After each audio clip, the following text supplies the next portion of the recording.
I want to emphasize the success of the 7th Confintea conference. There was over 140 countries in plenary sessions, roundtables that were adopted, and we could adopt the Marrakesh framework of action, showing the importance that all countries give to this particular topic. I'd like to stress again that all the topics in the framework of action are fundamental for the transformation of education.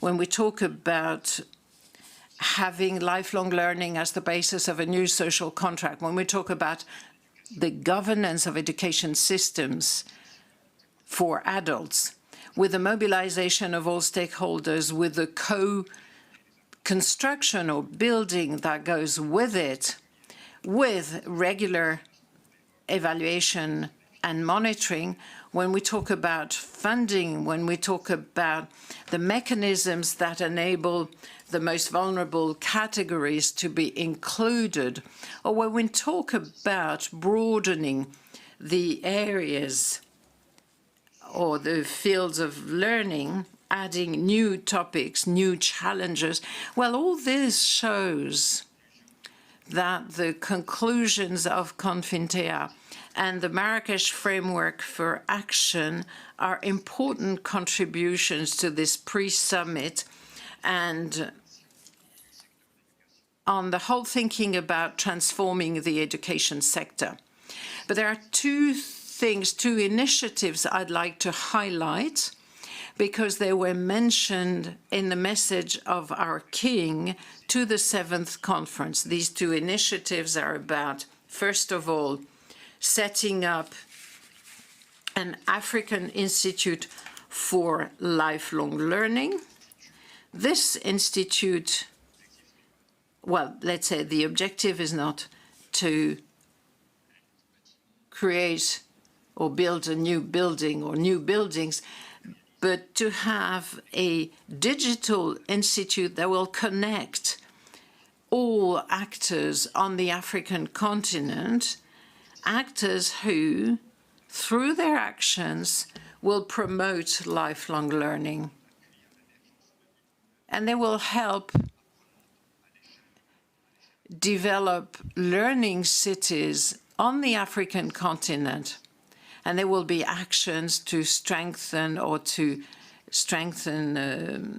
build capacities that are aligned with the SDGs. And there will be cooperation between the members of the network around this African Institute, and we'll have events to try to better think about learning towns and cities in Africa, benchmarking what we do with what happens in the rest of the world.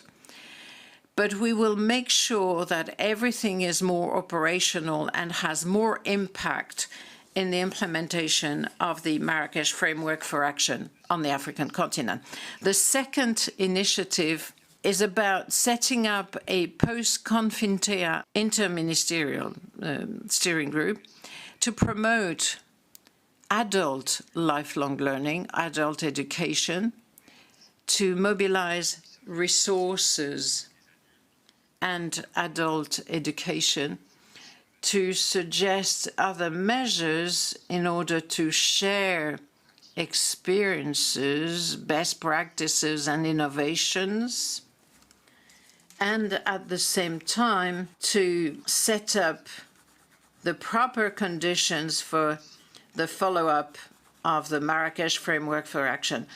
Here again, we don't want something cumbersome, but just a mechanism, an interministerial committee with a number of countries present, countries that will lead various missions, but we'll organize that through meetings and exchanges of ideas and information, and it could be done off-site or as side events to conferences taking place in the UNESCO headquarters or elsewhere. We are convinced that these proposals will contribute to the success of the implementation of the framework. And the framework will be a pillar of this Transforming Education Summit and its follow-up. So this side event is an opportunity for us to exchange on the topics mentioned and to mobilize all stakeholders around the implementation of this Marrakesh framework for action. Let me stress that again, that the Kingdom of Morocco is really committed to its implementation. Thank you for your attention.